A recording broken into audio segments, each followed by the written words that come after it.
नमस्कार। आज हम देखेंगे लैम्ब्रोस क्रोमोसोम तथा बी क्रोमोसोम के बारे में। और लेक्चर शुरू करने से पहले मैं बता देना चाहता हूँ कि इससे संबंधित जो नोट्स हैं पीडीएफ फॉर्म में हिंदी और इंग्लिश में दोनों में आपको Telegram group GPP doctor Chauhan पर मिल जाएगा। वहाँ से आप डाउनलोड कर सकते हैं और उसका लिंक नीचे डिस्क्रिप्शन में भी दे दिया जाएगा।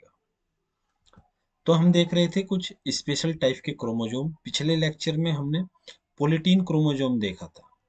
3 टाइप के स्पेशल टाइप के क्रोमोसोम हम देखेंगे। एक लैम्ब्रोस है, बी क्रोमोसोम है जिनके बारे में हम आज देखेंगे दोनों के बारे में। और इससे लास्ट एक वीडियो डाला था जिसमें पोलिटीन क्रोमोसोम के बारे में बताया गया था। उसकी वीडियो का लिंक नीचे डिस्क्रिप्शन में दे दिया जाएगा। अगर आप देखना चाहते हैं तो पोलिटीन के बारे में वहां से देख लीजिए। आज हम देखते हैं लैम्ब्रोस क्रोमोसोम और बी क्रोमोसोम। ये कुछ स्पेशल टाइप के क्रोमोसोम हैं। सबसे पहले हम लैम्ब्रोस क्रोमोसोम के बारे में देखेंगे। एक्चुअली में इसके नाम से पहले देख लेते हैं। जो लैम्प और ब्रूस, जो लैम्प होते हैं उनकी जो चिमनी होती है उसको साफ करने के लिए इस तरह के ब्रूस का यूज किया जाता है। यही ब्रूस है लैम्प को साफ करने वाले। जो पहले लैंप यूज होते थे केरोसिन के, मिट्टी के तेल के, तो उनको अंदर से जब चिमनी काली हो जाती है उस ब्रश से साफ किया जाता था। ऐसी ही आकृति इन क्रोमोसोम की कुछ बन जाती है जिसके आधार पर इनका नाम दिया गया लैम्ब्रोस क्रोमोसोम। इसकी खोज के बारे में बात करते हैं। मगर इसकी खोज को देखें तो सबसे पहले डब्ल्यू फ्लेमिंग, जो वाल्थर फ्लेमिंग नाम है इनका पूरा, इन्होंने 1882 में इसकी खोज की थी। 1882 में एक वर्टिब्रेट्स है सैलामेंडर। ये इसका डायग्राम है, यहाँ पे सैलामेंडर का फोटो है। इसके जो oocytes होते हैं, सैलामेंडर के oocytes में इन्होंने सबसे पहले क्रोमोसोम देखा था जो थोड़ा अलग टाइप का था। oocytes क्या होता है? एक्चुअली में एग तो हमने सुना है जो फीमेल में एग बनता है जब इमेच्योर होता है एग, इमेच्योर एग को ही oocytes बोलते हैं। ठीक है। तो इमेच्योर एग में इन्होंने सबसे पहले एक क्रोमोसोम देखा था जिसको हम आज लैम्ब्रोस क्रोमोसोम बोलते हैं। लेकिन इसका नाम जो दिया था वो रुकर्ट ने दिया था। एक साइंटिस्ट थे दूसरे रुकर्ट, 1882 में इन्होंने इसका नाम दिया था। इन्होंने देखा था सार्क में। और ये जो नाम दिया गया था, ये जब भी मैं बताया हूँ आपसे कि जो ये गुणसूत्र हैं ब्रुश की तरह के दिखाई देते हैं। पुराने जमाने में जिनका प्रयोग केरोसिन लैंप है उसकी चिमनी को साफ करने के लिए किया जाता था। तो ये जो लैंप है इनकी जो ब्रूस होते थे इनको साफ करने के लिए उनके जैसे क्रोमोसोम दिखाई देते, इसीलिए रूकट ने इनका नाम दिया था लैम्ब्रोस क्रोमोसोम। अब ये गुणसूत्र मिलते कहाँ पर है, किन किन जीवों में? एक तो कुछ जैसे सबसे पहली बात है जो कशेरुकी प्राणी होते हैं यानी कि जिनमें रीढ़ की हड्डी होती है। ऐसे प्राणियों में, उनमें कौन से प्राणी? जैसे उभयचर एम्फीबियंस होते हैं, जैसे मेंढक। जो एम्फीबियंस का एग्जाम्पल है मेंढक, जो जल और थल दोनों स्थानों पर रह सकते हैं। ये सैलामेंडर भी एम्फीबियन है। ठीक है, ये जल और थल दोनों में रह सकता है। मछलियों में मिलते हैं, जैसे रूकट ने शार्क मछली में देखा था। पक्षियों में मिलते हैं, वह रेप्टाइल्स में मिलते हैं। रेप्टाइल्स जो रेंग कर चलते हैं सांप आदि में, उनकी oocytes में मिलते हैं। ये लिखा हुआ है इमेच्योर एग में यह पाए जाते हैं। अब इनके oocytes में दिखाई कब देते हैं? oocytes में मियोसिस जो होता है, जो अर्धसूत्री विभाजन है मियोसिस, उसकी जो मियोसिस फर्स्ट की अवस्था होती है प्रोपेज फर्स्ट। इसमें 5 अवस्थाएं होती है: leptotene, zygotene, pachytene, diplotene, diakinesis. ये लैम्ब्रूज जैसी संरचना हमें इनकी 5 उप अवस्थाओं में से डिप्लोटीन उप अवस्था में दिखाई देता है। मियोसिस की प्रोफेज फर्स्ट की डिप्लोटीन उप अवस्था में यह गुणसूत्र दिखाई देते हैं। और ये गुणसूत्र जो बनते हैं कैसे बनते हैं कि प्रत्येक गुणसूत्र में डीएनए की जो मात्रा होती है उससे क्रोमोमियर बनता है। हमने गुणसूत्र की संरचना देखी थी। गुणसूत्र की संरचना का हमने सबसे पहले भी हम उसके बारे में डिस्कस कर चुके हैं। गुणसूत्र की ये संरचना जो होती है, मान लीजिए ये गुणसूत्र की संरचना होगी तो इसमें हमने क्रोमोनीमा देखा था। इस तरह से अंदर जो डीएनए और हिस्टोन प्रोटीन से मिलके बना होता है, ये क्रोमोनीमा। ये गुणसूत्र का अगर डायग्राम देखोगे, ये गुणसूत्र की बाउंड्री है जिसको पेलिकल कहते हैं। इसकी वाल है, अंदर मैट्रिक्स भरा रहता है, ये टीलोमियर है। इसके अंदर होता है क्रोमोनीमा। क्रोमोनीमा में जगह ये ये क्रोमोनीमा है। इसके बारे में हम ऑलरेडी देख चुके हैं। और ये जो बिंदु जैसी संरचना है, ये है क्या एक्चुअली में? यही क्रोमोमियर है। अब ये क्रोमोमियर बनता कैसे है कि यहाँ पर जब डीएनए, ये डीएनए प्रोटीन से मिलकर बना है पूरा क्रोमोनीमा। इसको क्रोमोनीमेटा भी बोलते हैं, क्रोमोनीमा को। अब ये जो क्रोमोमियर है, जहाँ पर डीएनए ज्यादा संघनित हो जाएगा, इकट्ठा हो जाएगा, कुंडलित हो जाएगा, उस स्थानों पर ये क्रोमोमियर जैसे बिंदु दिखाई देते हैं। जैसे माला में मोती दिखाई देते हैं ना, ऐसे यहाँ पर ऐसा मान लीजिए जैसे रस्सी में गांठ लगा देते हैं, तो उस तरह की गांठ जैसी संरचनाएं होती है। अब ये जो क्रोमोमियर होते हैं, ये दिखाया इसने, क्रोमोमियर जो है ये ना, अब क्रोमेटीन तो पूरा है, डीएनए और हिस्टोन प्रोटीन मिलकर बनाते हैं क्रोमेटीन। उस क्रोमेटीन में ये क्रोमोमियर, जहां पर क्रोमेटीन ज्यादा इकट्ठा हो जाएगा वो क्रोमोमियर बनेंगे। उसकी एक पंक्ति दिखाई दे रही है, देखो मैं लाइन में रहते हैं क्रोमोमियर। अब ये क्रोमोमियर क्या है, नेक्स्ट पॉइंट देखिए क्या लिखा है। क्रोमोमियर जो लूज हो जाते हैं, ये लूप्स के आकार के हो जाते हैं और जो मैट्रिक्स में पड़े रहते हैं। मैट्रिक्स जानते हैं कि क्रोमोजोम के द्रव्य को, जो इसमें द्रव्य होगा इसको मैट्रिक्स बोलेंगे हम। ठीक है, ये मैट्रिक्स हो गया क्रोमोजोम का जो द्रव्य। अब ये जब लूज हो जाएंगे, यहाँ से अगर खोल दो आप, अगर रस्सी है, रस्सी में ये गांठ लगी होगी, अगर इसको आप खोल दोगे तो ये बाहर को निकल जाएंगे, ऐसे ऐसे ही ये निकल जाएंगे। यहाँ से अगर खोल दोगे तो आप ये ऐसे पूरी पंक्ति में ये इस तरह से लूप जैसी संरचनाएं बना लेंगे। ये लूप बन गया। ठीक है, ये लूप बन गया।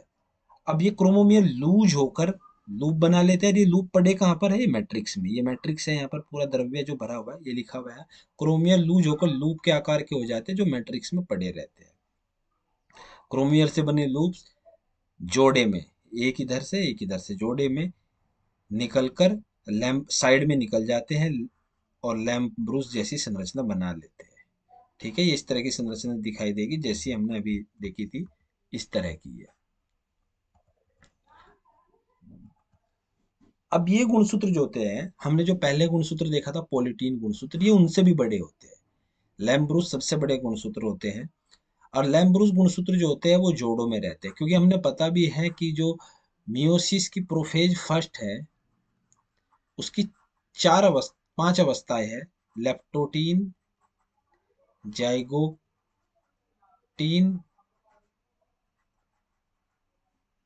है ना, पैकेटीन, डिप्लोटीन और डाइकाइनेसिस।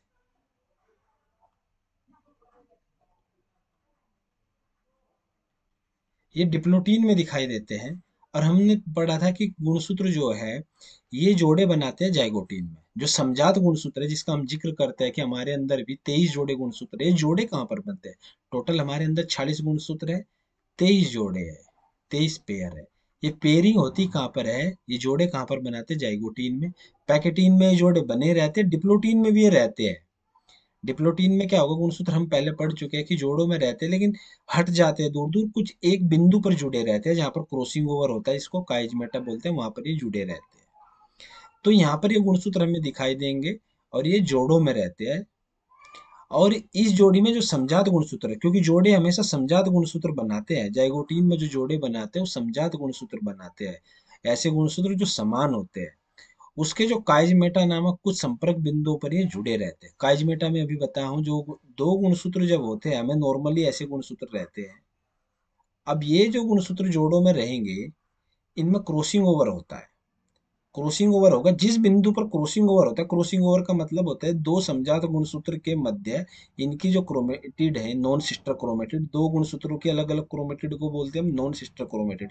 इनके बीच में एक्सचेंज होता है गुणसूत्र का। ये गुणसूत्र टूटकर यहाँ चला जाएगा और इसका हिस्सा टूटकर इधर आ जाएगा।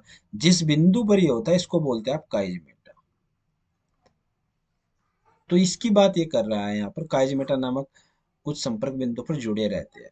जो ये लैम्ब्रूस क्रोमोजोम है, डिप्लोटीन में हमें दिखाई देंगे और ये जो यहाँ पर जुड़े रहेंगे, जहां जहां काइजमेटा होगा, यहाँ काइजमेटा है, मान लीजिए यहाँ काइजमेटा है, यहाँ पर क्रॉसिंग ओवर हुआ, तो इस बिंदु पर ही जुड़े रहते हैं समजात गुणसूत्र, बाकी दूर हो जाते हैं बाकी हिस्से से।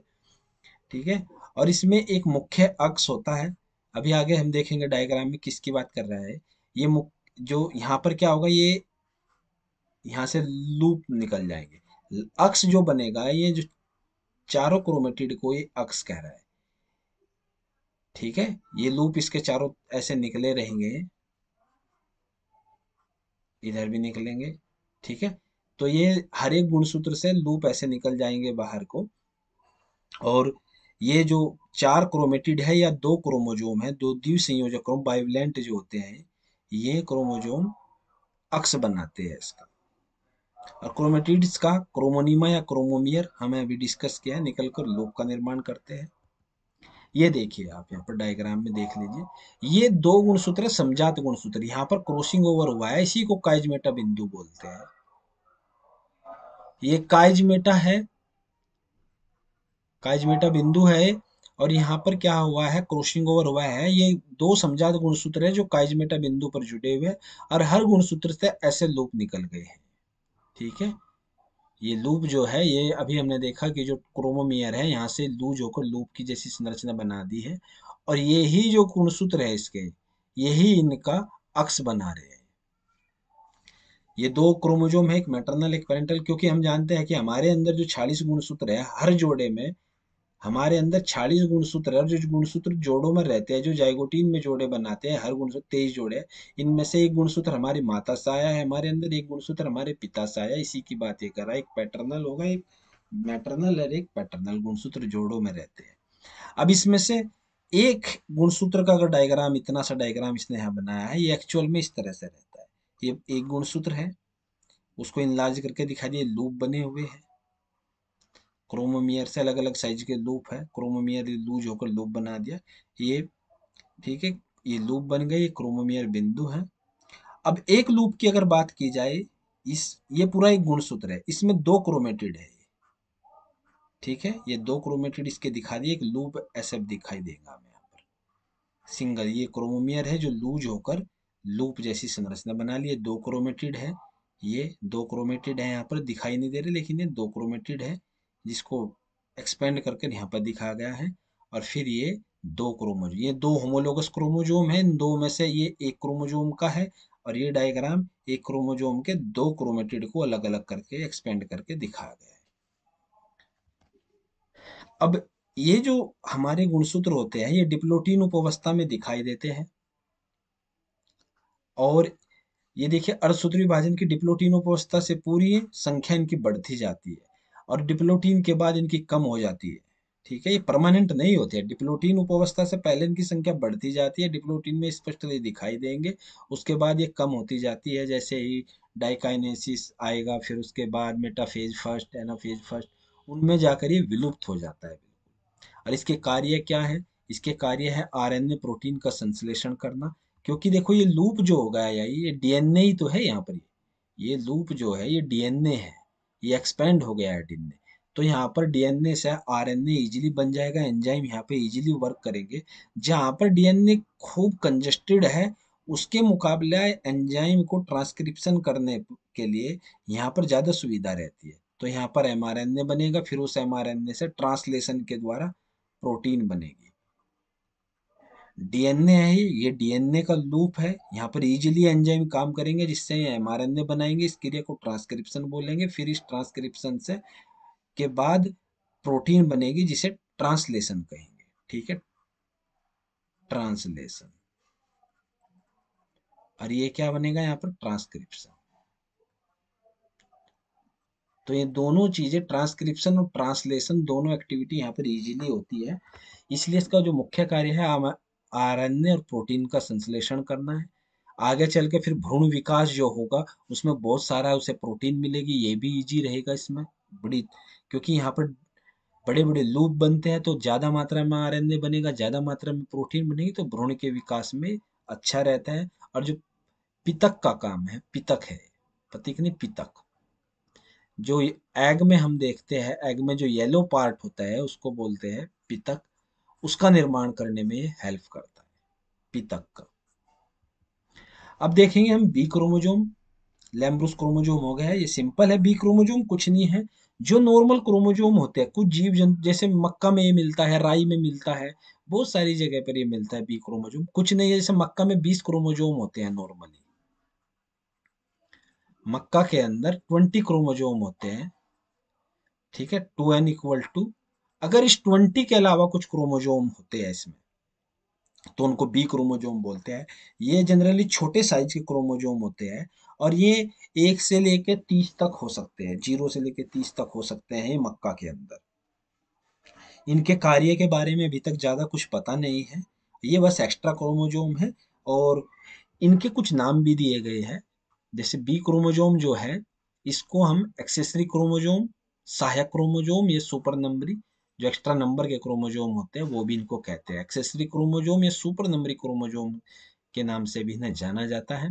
और इसकी खोज जो सबसे पहले की थी, ईबी विल्सन ने किया था। ईबी विल्सन ने 1905 में, विल्सन ने 1905 में एक इंसेक्ट होता है लीफ फुटेड प्लांट बग, ये प्लांट बग है, ये डायग्राम है इसका, इसके अंदर सबसे पहले इसने खोजा था। इसका जो बोटनिकल नाम है मेटापोडियस टर्मिनालिस। मेटापोडियस टर्मिनालिस में सबसे पहले ईबी विल्सन ने इन क्रोमोजोम को देखा था, जो एक्स्ट्रा क्रोमोजोम होते हैं। इसके अलावा फिर ये 1920 में राई में देखी गई, है ना, सरसों राई जो उसकी फैमिली की क्रॉप है, उसमें देखी गई 1920 में। उसके बाद इनको जो सुपर नंबरी इनके स्वभाव के बारे में बताया गया कि इनकी संख्या बहुत ज्यादा होती है, वो गोटोहो एक साइंटिस्ट थे, 1924 में उन्होंने बताया। और मक्का के अंदर, बड़ा इंपॉर्टेंट है, मक्का के अंदर ये 1925 में, ये याद रखना, कुवाडा ने देखे थे। कुवाडा ने मक्का के अंदर देखे थे। इनको बी क्रोमोजोम कहा था रेंडोल्फ ने, 1927 में रेंडोल्फ ने इन्हें बी क्रोमोजोम कहा था। ए क्रोमोजोम होता है जो नॉर्मल क्रोमोजोम होते हैं, जो हम सभी के अंदर क्रोमोजोम होते हैं, उनको बोलते हैं ए क्रोमोजोम।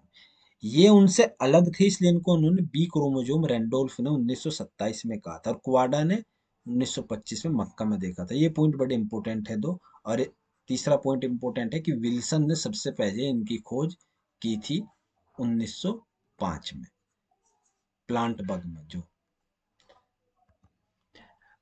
अब ये कई पौधों में, जैसे मक्का आदि में मिलते हैं, जानवरों में मिलते हैं। और इनकी जो प्रजाति, ये जो कई पौधों और जानवरों की प्रजातियों में मिलते हैं, जो ऑटोसोम क्रोमोजोम होते हैं, जो नॉर्मल क्रोमोजोम होते हैं, उनको हम एक क्रोमोजोम बोलते हैं। है ना, दो तरह के क्रोमोजोम होते हैं, एक नॉर्मल जो क्रोमोजोम होते हैं जिसको ऑटोसोम बोलते हैं, और एक होते हैं सेक्स क्रोमोजोम। हमारे अंदर 22 जोड़े ऑटोसोम क्रोमोजोम होते हैं, और 22 जोड़े, और 23वां जोड़ा होता है सेक्स क्रोमोजोम का, जो एक्स वाई और एक्स एक्स होता है, 23वां जोड़ा। हमने लास्ट क्लास में देखा था उसके बारे में भी, लास्ट से लास्ट क्लास में। ठीक है, तो 22 जोड़े नॉर्मल क्रोमोजोम जिन्हें ऑटोसोम कहते हैं। ऑटोसोम मतलब वे क्रोमोजोम जिनका सेक्स डिटर्मिनेशन में कोई योगदान नहीं होता है, मेल और फीमेल के अंदर ये समान होते हैं। 23वां जोड़ा आया इंसान के अंदर, सेक्स क्रोमोजोम, जो इंसान के अंदर लिंग निर्धारण करता है कि कौन मेल होगा कौन फीमेल होता है। ठीक है, इनका काम लिंग निर्धारण का है, और ये मेल फीमेल में अलग अलग होते हैं। मेल के अंदर एक्स वाई होते हैं, और फीमेल के अंदर एक्स एक्स होते हैं। ये हम देख चुके हैं पहले। इन दोनों से ऑटोसोम और दूसरे को जो सेक्स क्रोमोजोम है, इनको एलोसोम भी बोलते हैं, इनसे भिन्न होते हैं ये जो बी क्रोमोजोम होते हैं। और इनका आनुवंशिक रूप, उनका आनुवंशिक कार्य क्या है, स्पष्ट अभी तक नहीं हुआ है। और इनकी एक विशेष श्रेणी बनाई गई है जिसको हम बी क्रोमोजोम कहते हैं। तो कुछ पौधों और जानवरों की प्रजातियों में ऑटोसोम और सेक्स क्रोमोजोम में स्पष्ट आनुवंशिक कार्य के बिना, स्पष्ट आनुवंशिक कार्य के बिना जो क्रोमोजोम की एक श्रेणी है उसको बी क्रोमोजोम कहते हैं। ये जो बी क्रोमोजोम होते हैं ये बहुत छोटे होते हैं, और ये मुख्य रूप से हेट्रोक्रोमेटिक होते हैं। हेट्रोक्रोमेटिक वे, वो क्रोमेटीन दो तरह का होता है। क्रोमेटीन होता क्या है, क्रोमेटीन जो होता है वो होता है आपका डीएनए और हिस्टोन प्रोटीन दोनों मिलकर बनाते हैं क्रोमेटीन, हिस्टोन प्रोटीन। ठीक है, और ये धागे जैसा रहता है। डीएनए और हिस्टोन प्रोटीन मिलकर, कुछ इसमें नॉन हिस्टोन प्रोटीन भी रहेगा, कुछ आरएनए भी होता है, लेकिन मेनली डीएनए और हिस्टोन प्रोटीन मिलकर बनाते हैं क्रोमेटीन। फिर क्रोमेटीन दो प्रकार का होता है। क्रोमेटीन आगे चलकर ही संघनित होकर क्रोमोजोम बनाता है।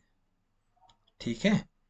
और लेकिन जो ये क्रोमेटिन है दो प्रकार का होता है, एक हेट्रोक्रोमेटिक और एक होता है यूक्रोमेटिक, यूक्रोमेटिन। हेट्रोक्रोमेटिन क्या होता है, काफी संघनित क्षेत्र होता है क्रोमेटिन का, संघनित या ज्यादा ज्यादा, और यूक्रोमेटिन होगा कम संघनित। ठीक है, ये कम संघनित रहेगा। डीएनए की मात्रा यहाँ ज्यादा होती है, यहाँ कम होती है, लेकिन एक्टिव जीन यहाँ पर ज्यादा होते हैं, क्योंकि यहाँ पर ट्रांसक्रिप्शन इजीली हो जाता है, काफी संघनित होता है। ये सेंट्रोमियर और टीलोमियर गुणसूत्र के ज्यादातर वहां पर तो परमानेंटली पाया जाता है, बाकी हिस्से में भी होता है, लेकिन सेंट्रोमियर और टीलोमियर में हेट्रोक्रोमेटिन रीजन परमानेंटली होता है। तो जो बी क्रोमोजोम है मुख्य रूप से ये हेट्रोक्रोमेटिक होते हैं। कुछ कीड़ों में, मक्का में हेट्रोक्रोमेटिक होते हैं, इनका एक्टिव जीन नहीं होता है, बस ऐसे ही रहते हैं। लेकिन कुछ के अंदर ये यूक्रोमेटिक भी होते हैं, यानी कि एक्टिव जीन की तरह काम करते हैं, इनका योगदान होता है, जैसे राई के अंदर। ठीक है। तो बी क्रोमोजोम जो होते हैं वे छोटे होते हैं, मुख्य रूप से हेट्रोक्रोमेटिक होते हैं, यानी कि इनएक्टिव होते हैं। और कुछ जीवों में, जैसे राई पौधे के अंदर, ये यूक्रोमेटिक होते हैं, जहाँ पर एक्टिव जीन होते हैं, बहुत कम संख्या में होते हैं, लेकिन होते हैं। मक्का में प्रति कोशिका के अंदर 1 से 30 तक हो सकती है इनकी संख्या। और अगर इससे बड़ी संख्या में ये मिल जाए तो फिर ये विकास में बाधा उत्पन्न करते हैं और प्रजनन पर भी प्रतिकूल प्रभाव डालते हैं, लेकिन जनरली ये 1 से 30 तक होते हैं। जानवरों में बी क्रोमोजोम जो होते हैं, जानवरों की बात अगर की जाए, ये सोमेटिक जो उत्तक होते हैं हमारे, जिनका सोमेटिक उत्तक कौन से होते हैं, गैर प्रजनन, जिनका प्रजनन में कोई योगदान नहीं होता है, जैसे हमारी बॉडी बनी रहती है, उसमें ये गायब हो जाते हैं। और केवल उन कोशिकाओं में ये रहते हैं जो प्रजनन में भाग लेती है। ठीक है, प्रजनन में भाग लेने वाली कोशिकाओं में ये दिखाई देते हैं, और सोमेटिक जो होगा गैर प्रजनन, उसमें ये गायब हो जाते हैं। ठीक है, जानवरों के अंदर जिन जानवरों में मिलते हैं उनका लक्षण है। अब ये नॉन होमोलोगस होते हैं, गुणसूत्रों का या नॉन होमोलोगस समूह है। नॉन होमोलोगस का मतलब है आपस में पेयरिंग नहीं करते, समान नहीं होते, अकेले अकेले पड़े रहते हैं। होमोलोगस वे होते हैं जो गुणसूत्र आपस में जोड़े बनाते हैं, यानी कि समजात, हिंदी में बोलेंगे इसको समजात गुणसूत्र। ये होते हैं नॉन समजात, है ना, असमजात मान लीजिए इसको। ये असमजात होते हैं, आपस में जोड़े नहीं बनाते, ऐसे ही पड़े रहते हैं। और ये एक क्रोमोजोम जो होते हैं सामान्य गुणसूत्र, उनके साथ भी जोड़े नहीं बनाते। ठीक है, युग्म नहीं बनाते और आपस में भी नहीं बनाते। इनकी मॉर्फोलॉजी में भिन्न होते हैं, ग्लोब्यूलर दिखाई देंगे, गोलाकार दिखाई देते हैं, सामान्य गुणसूत्रों से तो ये भिन्न होते हैं मॉर्फोलॉजी में। और आनुवांशिक संरचना जो है इनकी, व्यक्ति को, किसी भी व्यक्ति जीव जंतु के अंदर ही होते हैं, उसको अधिक प्रभावित नहीं करती है इनकी।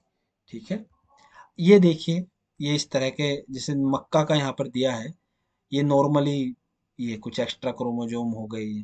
ठीक है, ये एक्स्ट्रा क्रोमोजोम हो गई, इस तरह से ये दिखाई देते हैं कुछ एक्स्ट्रा क्रोमोजोम। अगर 1 से लेके 30 तक एक्स्ट्रा क्रोमोजोम हो सकते हैं। नॉर्मली 2n होते हैं, मक्का में 2n होते हैं नॉर्मली 20। अगर इन 20 से ज्यादा कुछ गुणसूत्र हो, छोटे हो, उनके जीन का नहीं ज्यादा पता है इनका क्या योगदान है, लेकिन अगर ये 1 से 30 तक हो सकते हैं मक्का के अंदर, 0 से 30 तक, किसी कोशिका के अंदर नहीं भी होंगे, और कहीं पर ये मिल जाते हैं ज्यादातर, लेकिन इनकी संख्या अगर 30 से भी ज्यादा हो जाए तब ये थोड़ा निगेटिव प्रभाव डालते हैं। ठीक है, जैसे ये गुणसूत्र हो गए नॉर्मल, और ये एक्स्ट्रा क्रोमोजोम हो गया, ये एक्स्ट्रा क्रोमोजोम है, यानी कि बी क्रोमोजोम एक्स्ट्रा क्रोमोजोम है नॉर्मल से।